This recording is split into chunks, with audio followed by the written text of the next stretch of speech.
Imagine a world where AI knows more about farming than farmers do. Sound far-fetched? Well, buckle up, science enthusiasts, because that future is already here. From predicting pest outbreaks to breeding climate-proof coffee, artificial intelligence is revolutionizing agriculture. But as big tech plows into farming, will it feed the world or just fatten corporate wallets? Let's dig in and find out.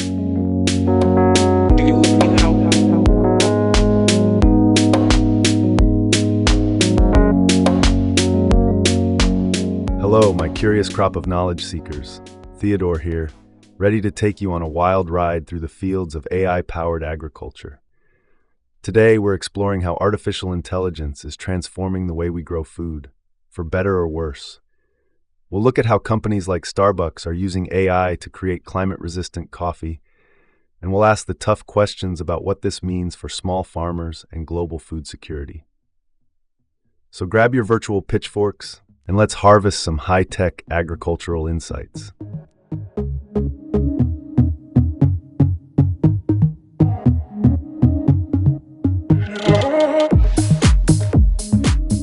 Ready for a deep dive. This one's all about the future of food, and you've brought some fascinating sources on generative AI and agriculture. Should be interesting. Yeah, it's a real mix. We've got a conference website for Grains 2024. Yeah. Looks like it's all about AI and sustainable farming.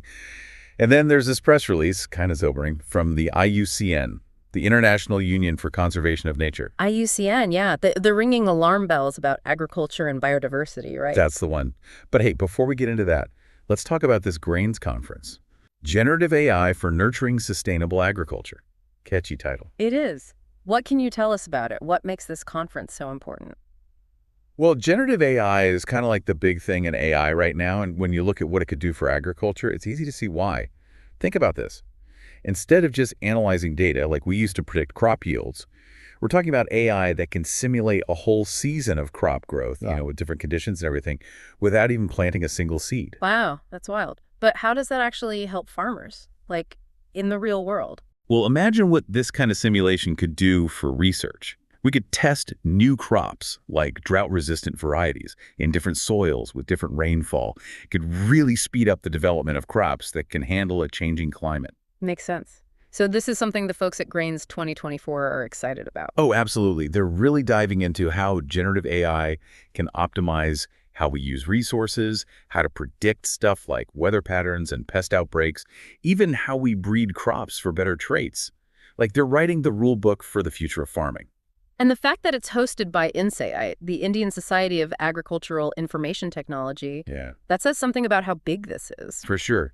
INSAI, they focus on giving farmers information, especially in developing countries. So the fact they're leading this AI wave, it shows just how big the potential is. This could change agriculture globally. Cutting-edge tech, global impact, and did I mention Starbucks? They're not just making coffee anymore. They're getting seriously into agricultural innovation, trying to make climate-proof coffee. Yeah, Starbucks is putting their money where their mouth is, that's for sure. They're investing a lot in what they're calling innovation farms, researching and developing climate-resilient coffee beans, experimenting with hybrid coffee varieties that can handle hotter temperatures, and even testing out drones for things like monitoring plant health.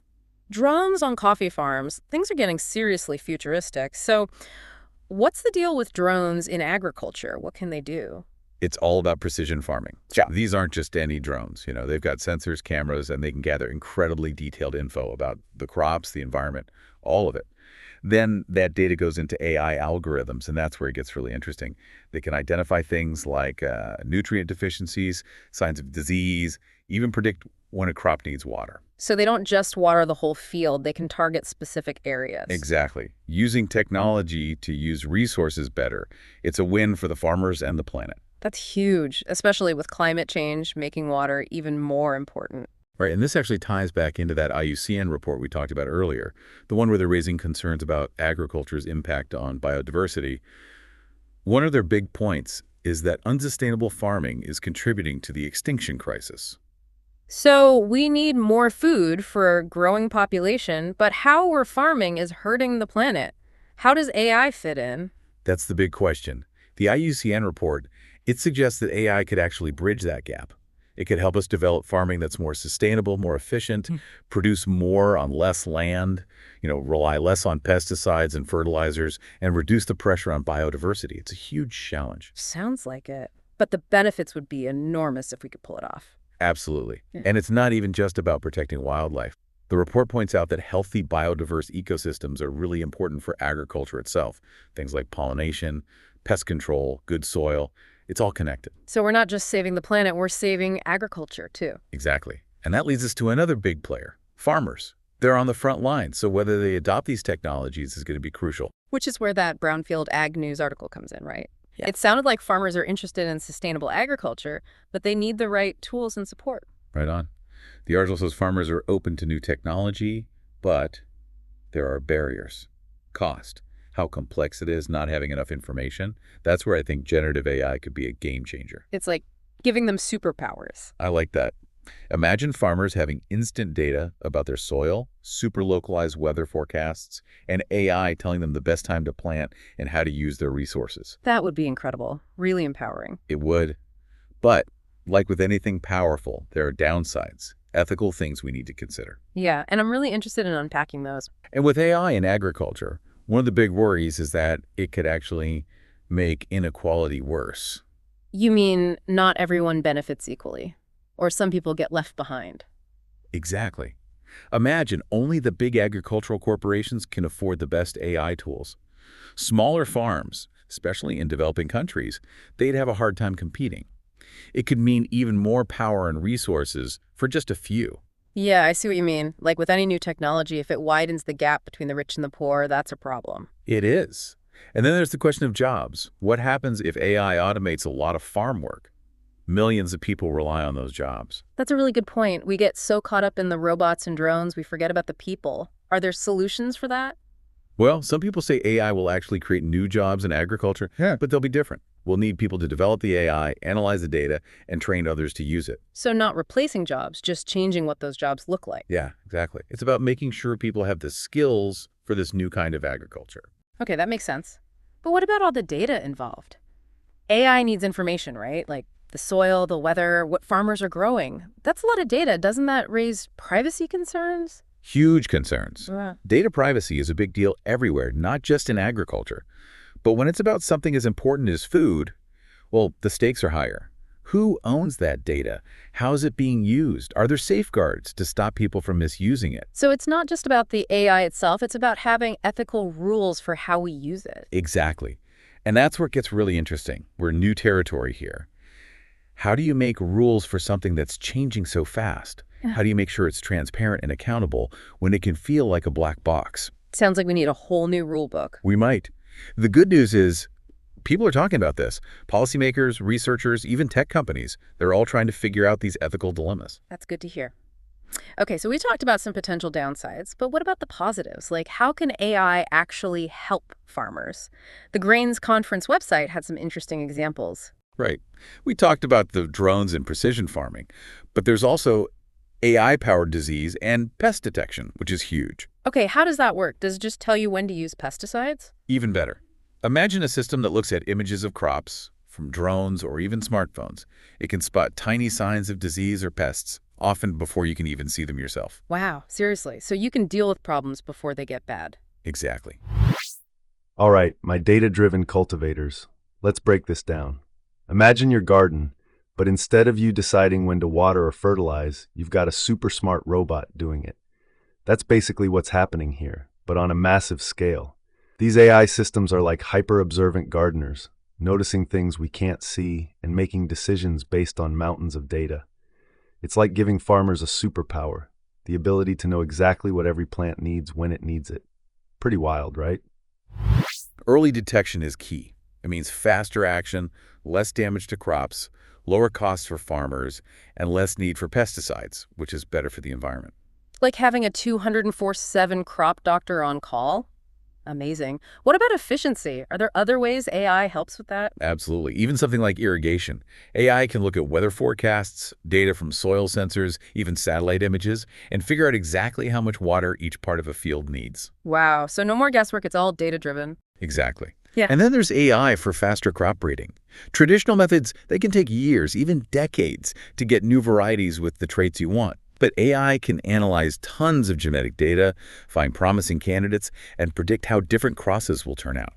It speeds up the whole process. So we're talking about crops that are more resistant to everything, droughts, pests, diseases. Hold on to your genetic sequences, folks. What we're talking about here is like playing God with plants, but at super speed. Traditional crop breeding is a bit like waiting for evolution. It takes forever. But with AI, we're talking about creating designer crops in a fraction of the time. Want a tomato that can survive a drought and still taste amazing? AI's got you covered. It's like having a time machine for agriculture.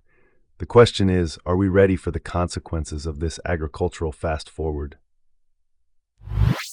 And it happens way faster. You got it. And we can't forget about taste and nutrition. AI could help us breed crops that are not only tougher, but tastier and more nutritious. And we could tailor them to different climates and what people like to eat. Now that's exciting. This isn't just about growing food differently, it's about the food itself changing. It really is. And the exciting thing is, this isn't just happening in the labs. It's starting to reach actual farms. So this isn't some far-off future. It's happening now. Tell me more. I'm happy to. And you've got some great sources that get into the details. All right, we're back and ready to see how this is all playing out in the real world. We've talked about the potential, the good and the bad, but I want to know what's actually happening on the ground. Well, remember Starbucks and their innovation farms? They're trying out some really interesting AI tools right now, especially in places like Costa Rica. Right, their whole thing about climate-proof coffee, important stuff. What kind of AI tools are we talking about? One example, they're using AI to analyze data from all over: soil sensors, weather stations, even satellite images. And they're using it to fine-tune their irrigation. Basically, they know exactly when and where to water, which is super important with climate change, making water more scarce. So each coffee plant gets its own perfect watering schedule. Pretty high-tech. But Starbucks has a lot of resources. Can smaller farms actually use this kind of technology? That's the question, isn't it? Right now, yeah, there's a real danger that this stuff could actually widen the gap between those big companies and regular farms. But there are people working to make these tools more affordable and easier to use. So it's not just about inventing it, it's about making sure everyone can use it. Exactly. And that's where groups like Insight are important. They're doing amazing work, especially in developing countries, getting farmers the information and technology they need. They've got programs where they train farmers to use AI apps right on their phones to figure out plant diseases, get advice about pests, all kinds of things. Wow, that's incredible. Putting the power of AI right in the farmer's hands. It really is. And it reminds us that this isn't just about technology, it's about people. AI is only as good as the farmers who use it. We need to listen to their concerns, train them, support them, and make sure these tools actually make their lives easier, their farms more successful. And that takes me back to that Brownfield Ag News article. It really highlighted how farmers are practical. They want sustainability, but they also need to make a living. If AI helps them do both, they're interested. Absolutely. And that ties into something the Syngenta executive said about collaboration being key. To make this work, everyone needs a seat at the table. Farmers, scientists, policymakers, tech companies, even us, the people buying the food. Speaking of us, what can we actually do to support all of this, to help create a food system that's more sustainable and fair? Well, we can be smarter shoppers. For one, look for companies that are upfront about where their food comes from, how they're making it more sustainable. So I should buy that fair trade, shade-grown, AI-optimized coffee. Exactly. Your choices matter. Another way is to support local farmers markets or those CSA programs, community-supported agriculture. Putting my money where my mouth is, literally. Staying informed is also important, but there's so much information out there. Any advice? Pick your battles. Find something that really speaks to you, whether it's climate change, fair labor practices, the ethics of AI, whatever. Then dive in. Become a mini expert ourselves. And then we can use what we learn to make better choices, right? Right. And don't be afraid to speak up. Write to your representatives, support organizations doing good work, even just talk to your friends and family about these issues. We've covered so much in this deep dive, it's amazing. From drones on coffee farms to AI ethics and everything in between. With all this talk about technology, I actually feel kind of hopeful. Me too, because at its core, this is about using our intelligence, our technology, to solve the biggest problems we face. To find a way to feed ourselves, feed the planet, without destroying it in the process. Exactly. And if we can do it fairly, making sure everyone benefits while respecting the planet, Well, that's a future worth fighting for. Couldn't have said it better myself. We've reached the end of our deep dive, but this conversation is far from over.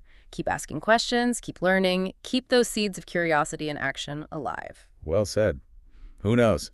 Maybe the future of food will be even more amazing than we can imagine. Thanks for joining us on this deep dive into AI and the future of food. Until next time.